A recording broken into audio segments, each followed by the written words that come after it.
अरे जी, वो विराट कोहली और अनुष्का आए थे। विराज बैठ प्रसन्न हो। जी अभी ठीक। हाँ, नहीं, ठीक ही रहना चाहिए। हम आपको अपने प्रभु का विधान बताते हैं थोड़ा सा।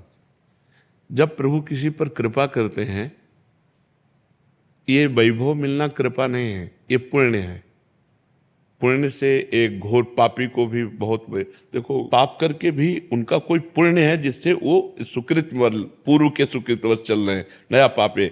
ये वैभव बढ़ना या यश बढ़ना, ये भगवान की कृपा नहीं मानी जाती। भगवान की कृपा मानी जाती है अंदर का चिंतन बदलना, जिससे आपके अनंत जन्मों के संस्कार भस्म होकर और अगला जो है वो बड़ा उत्तम होगा। अंदर के चिंतन से होता है, बाहर से कुछ नहीं होता। मात्र अंदर का चिंतन। अच्छा, अंदर का चिंतन हम लोगों का स्वभाव बन गया बहिर्मुखी। बहिर्मुखी मतलब बाहर, बाहर यश कीर्ति लाभ विजय, इससे हमको सुख मिलता है। अंदर से कोई मतलब नहीं रखता कोई, कोई विरला ही अंदर से।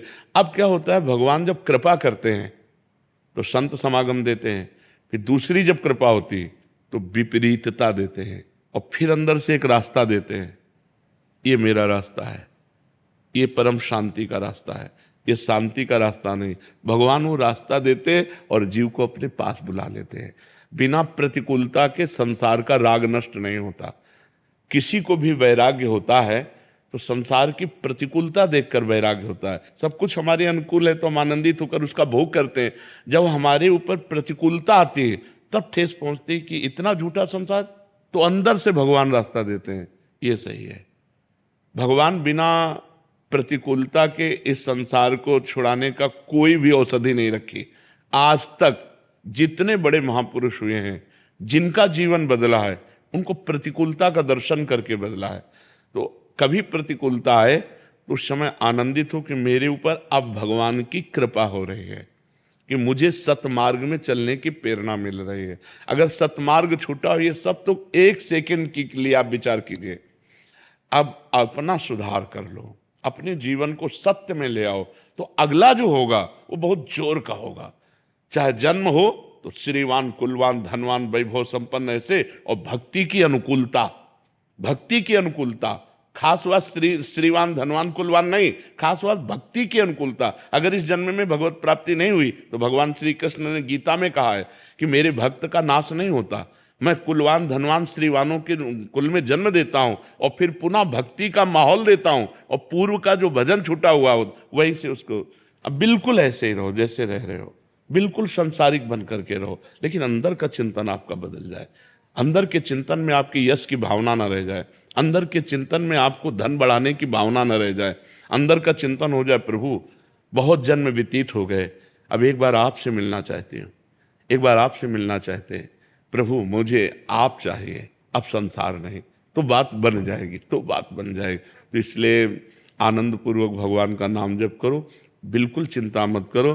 बाबा, क्या नाम जप से हो जाएगा? पूरा, ये हम अपने जीवन का अनुभव बताते हैं। सांख्य योग और अष्टांग योग और कर्म योग और भक्ति योग, चारों योगों में प्रवेश रहा है। पहले हम सन्यासी रहे हैं 20 वर्ष सन्यासी रहे काशी विश्वनाथ जी।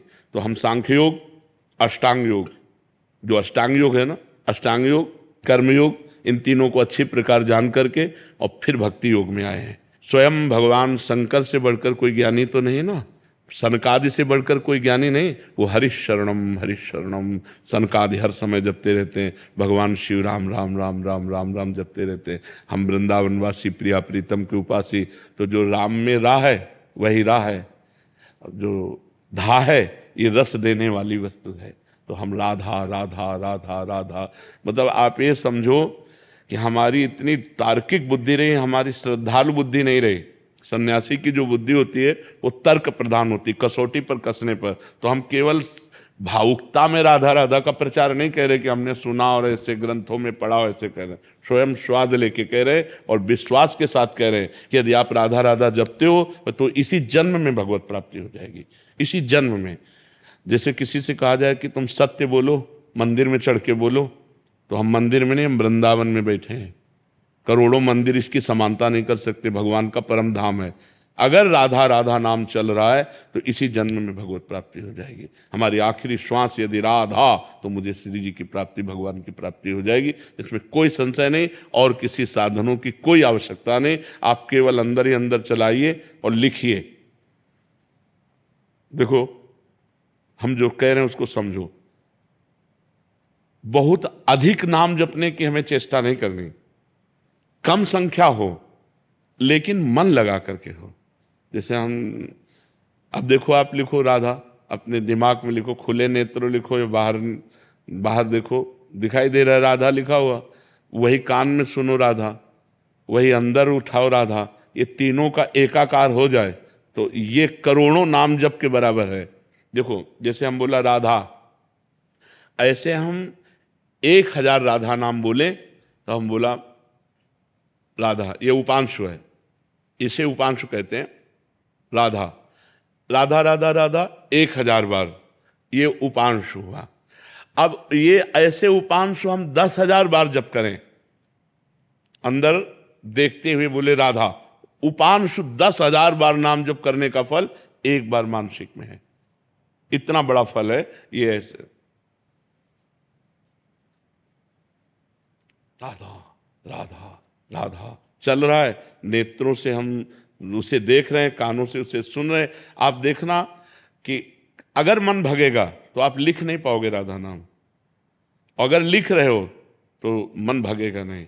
तो चाहे 10 बार लिखो, 100 बार लिखो, लेकिन एक अभ्यास बनाओ ऐसा कि कुछ समय शांति से स्नान आदि करके बैठ गए और राधा राधा लिख रहे हैं, उसी का चिंतन कर रहे हैं। इसे अपना जीवन बना लो, फिर आप परिणाम में खुद देख लेना। कोई घाटे का सौदा तो है नहीं। ठीक है, ये सखी को दे दे, ठाकुर शिव जी की है।